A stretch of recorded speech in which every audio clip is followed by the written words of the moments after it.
नमस्कार, मेरा नाम हरिशंकर कुमार। आप देख रहे हैं अपना टॉप न्यूज। आप मेरे कैमरे में जिस चेहरे को देख रहे हैं, ये समाज सेवी हैं। और क्यों ये समाज में पढ़ लिख के इंजीनियर डॉक्टर बनती, फिर भी समाज के पीछे क्यों लगा? इस चैनल के माध्यम से आप लोग को हर एक जानकारी मिलेगा। हाल ही फिलहाल में आप लोग वीडियो के ऊपर देखते होंगे, चलता हुआ वीडियो को, कि बाढ़ पीड़ित लगातार अक्सर बिहार में बाढ़ से परेशान लोग रहते हैं। और बाढ़ में मधेपुरा हो, सुपौल हो, सहरसा हो, यहाँ तक कि दरभंगा तक मैडम जाके अपने माध्यम से सेवा दी है। सेवा क्यों दी और किस माध्यम से सेवा दी, यह जानकारी इस चैनल के माध्यम से मिलेगा। तो आप लोग भी सोच में पड़ जाएंगे। पति क्या करते हैं?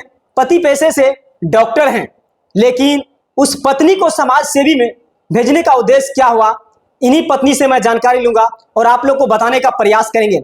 सबसे पहले मैम, मेरे चैनल पे स्वागत है आपका। बहुत बहुत धन्यवाद। आप इस बीच में काफी बाढ़ पीड़ित लोगों के लिए सेवा दिए, इसका उद्देश्य क्या था और सेवा किस माध्यम से आप दिए? सेवा संस्था के माध्यम से दिए, न्याय सवेरा फाउंडेशन ट्रस्ट है, उनके माध्यम से दिए। उद्देश्य यही था, लोगों की मदद करना, लोगों की जरूरत का सामान उन तक पहुंचाना। जो भी बाढ़ पीड़ित लोग थे, जो जिनके घरों में पानी आ चुका था, जिनका घर ध्वस्त हो चुका था, काफी मंजिला 2 मंजिला मकान टूट के बिखर चुका था, लोगों के सपने टूट चुके थे, लोगों का घर बह गया, ना कपड़े बचे, ना सामान बचे, ना खाने को दाने बचे, जेवर जाल, पैसा कौड़ी, कागज पत्तर, हर चीज़ बह गया। तो जैसे जैसे मुझे मैसेज आया, मैंने अपने संस्था के तरफ से लोगों का मदद किया। मैडम का एक फाउंडेशन है जिसका नाम है नया सवेरा फाउंडेशन ट्रस्ट। उसके माध्यम से यह हर एक जगह जाके सेवा देने की काम की और लोगों के बीच जाके मिले, लोगों की दर्द के जाने, लोगों की समस्या के जाने। जो बहन बेटी कपड़े की लड़ाई थी, कपड़े ही वितरण करवाने का काम किया, जो आप इस चैनल के माध्यम से देखें। मैम, यह ट्रस्ट जो था, यह बनाने का उद्देश्य आपका था सेवा करना। सेवा तो आप दूसरे माध्यम से, राजनीतिक भी आप कई वर्षों का पिछला रिकॉर्ड था कि आप चुनाव भी लड़े थे। तो किस पद से चुनाव लड़े थे मैडम आप?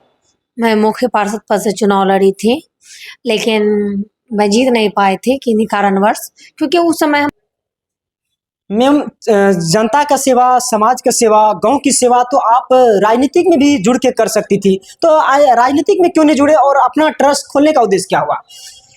ये ट्रस्ट तो सबसे पहली बात राजनीतिक से बहुत ही अलग है। ये एक संस्था है और संस्था मानवता का एक प्रतीक होता है कि मानवता, अगर आपके अंदर इंसानियत है तो इंसानों का सेवा की। जो आपके सामने में घटना हो रहा, यदि कहीं गरीब, लाचार, भूखे, बीमार, आपदा पीड़ित इंसान है तो उनकी मदद कीजिए। अगर इसको राजनीतिक से जोड़ के देखा जाए तो लोग अपने फायदा का सोचते रहता है। तो मैंने इन चीज़ों को हमेशा साइड करके रखा हुआ है। जो चुनाव भी था, तो चुनाव का भी पर्पस हमारा सेवा का ही था। वो हालांकि नहीं हो पाए, कोई बात नहीं। जो ये नया सवेरा फाउंडेशन ट्रस्ट खोलने का उद्देश्य मेरा ये था, लोगों के जीवन में सवेरा लाया जाए। जिनके जीवन में भी अंधकार हो रहा है, तो मैं अपने सवेरा की ओर से एक पहल करती हूँ कि उनके जीवन में भी छोटा सा सवेरा लाऊं, ताकि लोग उत्तेजित होकर आगे बढ़े। जहाँ लोगों का होता है कि अब हम लोग कुछ नहीं कर पाए, जैसे कि किसी घर में आग लग गया, सारा सामान जल गया, कुछ भी नहीं बचा, तो हमारा संस्था का अगर कोई भी कहीं से भी संदेश आ गया कि यहाँ पे ऐसी घटना हुई है, यहाँ पे ऐसा कुछ हुआ है, तो हम लोग जाते हैं। जितना हम लोगों से बन पड़ता, चाहे वो बर्तन हो, कपड़ा हो, बताना तो जरूरी नहीं है, लेकिन मदद करते हैं जाके। जिन चीज़ों से उन लोगों का फिलहाल में मदद हो सके, जिनसे उनका जीवन यापन रुके नहीं, वो कंटिन्यू सामान्य जीवन यापन की तरह चले, उतना हम लोग मदद करते हैं। अक्सर देखा जाए तो राजनीतिक हो या समाज सेवा में सहयोग करना हो तो पति का सहयोग बहुत जो सोचती है महिलाएं, वह करने के लिए तो बहुत कम मिलता है। आपको पति का सेवा सहयोग कितना मिल रहा है? 100% मिल रहा है। और उनका सहयोग नहीं मिलता तो आज हम यहाँ नहीं होते, ना ही हमारा पॉलिटिशियन कोई करियर होता, ना ही हम एक संस्था चला रहे होते। क्योंकि जब तक उनका हाँ नहीं होता ना, तो हम भी आज हाउस वाइफ होते, बच्चे संभालते, घर संभालते, ना कि समाज का सेवा कर रहे होते। मैंने अपनी ख्वाहिश जाहिर की, मेरी चाहत थी, मेरी खुशी थी, मेरा हॉबी था कि मैं समाज का सेवा करूं, सोशल वर्कर बनूं। तो उन्होंने फुल सपोर्ट किया। उनके लिए उनको मैं अपने दिल से बहुत बहुत धन्यवाद देती हूँ कि उन्होंने मुझे पब्लिक का सेवा करने का मौका दिया। मैम, जिसका नाम है कोमल कुमारी, थोड़ा अपने जीवन के बारे में बताइए कि इस लाइन में आने से पहले आपका पति मना नहीं किया कि मेरी बीवी इतनी खूबसूरत है, लोगों के बीच जाएंगे, सेवा करेंगे, हम एक पढ़ा लिखा पैसे से डॉक्टर हैं, इलाज करेंगे, बैठेंगे? ऐसा कुछ भी नहीं है। यहाँ पे भरोसा सबसे ज़्यादा मायने रखता है। अगर 2 आदमी के बीच में भरोसा, अटूट बंधन हो कि नहीं, जो तुम कर रही हो वो सही है और हमको तुम्हारे ऊपर भरोसा है, ठीक है। जब तक एक दूसरे पे हम भरोसा नहीं करते हैं, अगर शक उक करते हैं तो कोई भी काम नहीं हो सकता। उन्होंने मुझ पे पूरा भरोसा किया और मैंने भी उनके भरोसे का इज्जत करते हुए अच्छे से काम किया और आज उसी काम का बदौलत है कि आप लोगों ने मुझे देखा और यहाँ बैठ के आप मेरा इंटरव्यू ले रहे हैं। इस ट्रस्ट को बनाया हुआ कितना दिन हुआ है? इस ट्रस्ट को बनाए हुए 1 ईयर से नहीं, 1 साल हो चुका है। 1 साल हो चुका है, जो कि मैंने कल ही इसका पहला स्थापना दिवस मनाया, वो भी उन्हीं लाचार बेसहारा बच्चों के साथ जो कि बाढ़ पीड़ित लोग थे, क्योंकि हर जगह दशहरा का गूंज था, हर जगह बच्चे दशहरा की खुशहाली मना रहे थे।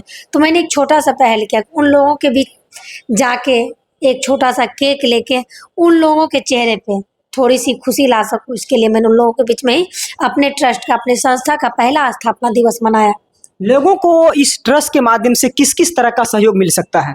ETC इत्यादि, अगर जिनको भी किसी भी प्रकार का जरूरत चाहिए, बोले ना बेटी की शादी से लेके जल गया, कट गया, डूब गया, मर गया, यानी ये जो बाढ़ हो गया, जिस भी प्रकार का आपदा है, चाहे दवाई दारू हो, जिस भी तरीके का मदद हो, हमारा संस्था उसके लिए 24 आवर सहयोग करने के लिए सेवा में तत्पर रहता है। पढ़े लिखे थी मैम तो आप नौकरी भी कर सकती थी, लेकिन इस ट्रस्ट का जो किससे आप प्रेरित होकर बनाने का मतलब प्रयास किए और जनता के बीच सेवा करने का प्रयास किए? हर किसी का अपना हॉबी होता है, हॉबी के अनुसार ही कोई डॉक्टर, कोई इंजीनियर, कोई मास्टर या फलना ठिकाना जो भी बनता है। ये मेरा हॉबी था कि मैं सोशल वर्कर बनूं, लोगों का सेवा, क्योंकि मुझे सबसे ज़्यादा खुशी लोगों का सेवा करके मिलता है। सबसे ज़्यादा आनंद मुझे उस समय आता है जब मैं किसी का सेवा करती हूँ, किसी का मदद करती हूँ और उनके चेहरे पे जो खुशी होता है, उस खुशी को देख के मुझे सबसे ज़्यादा खुशी होती है। ट्रस्ट के माध्यम से मैम सेवा करेगी या कुछ दिनों के बाद राजनीतिक जीवन में कोई अगर ऑफर आ जाए राजनेता से तो क्या उसमें जुड़ सकती है मैम? फिलहाल ऐसा कोई प्लान नहीं है हमारा। फिलहाल यही है कि मैं लोगों की सेवा करती जाऊँ, कंटिन्यू करती रहूँ, और मुझे इतना कुछ है नहीं कि मैं कल के डेट में ये कर रही हूँ आज, तो कल के डेट में मुझे कोई पॉलिटिशियन आके कोई जो आप कहना चाह रहे हैं मैं उतना नहीं समझती हूँ और नहीं कहना चाहूँगी, क्योंकि मैं उस चीज़ों में घुसना भी नहीं चाहती हूँ। अगर कल के डेट में क्या होता है उसके लिए मैं आज नहीं बता सकती। सॉरी, इसको रुके, काट दीजिए, इसको काट दीजिए। अपना टॉप न्यूज के माध्यम से जो भी काट दीजिए पहले। हाँ। चलिए, अपना टॉप न्यूज के माध्यम से जो दर्शक देख रहे हैं, जो गरीब बेसहारा जो देख रहे हैं, उनसे क्या संदेश रहेगा नया सवेरा फाउंडेशन ट्रस्ट की ओर से? जी, नया सवेरा फाउंडेशन ट्रस्ट के अध्यक्ष होने के नाते मैं यही अपील करती हूँ कि अगर आप मेरी इस न्यूज़ को देख रही हैं और आपको भी कहीं से कोई मदद की ज़रूरत है तो आप हमें कांटेक्ट कर सकते हैं। नया सवेरा फाउंडेशन ट्रस्ट के सभी मेंबर आपका मदद करने के लिए हमेशा तत्पर रहेंगे। तो मेरे साथ नया सवेरा फाउंडेशन की ट्रस्ट की मैम अध्यक्ष थी, जो कि कोमल कुमारी नाम है। लगातार 1 वर्षों से आप लोगों के बीच इस ट्रस्ट के माध्यम से अपनी सेवा देते आ रहे हैं। इस ट्रस्ट के माध्यम से आप लोग को अपनी प्रतिक्रिया जरूर देना है और सहयोग करने के लिए चैनल को सब्सक्राइब कर लीजिएगा और साथ ही साथ अपना टॉप न्यूज़ के माध्यम से यह वीडियो कैसा लगा और मैम के बारे में अपनी जानकारी लिखिएगा। मिलूंगा अगले वीडियो में, तब तक के लिए जय हिंद।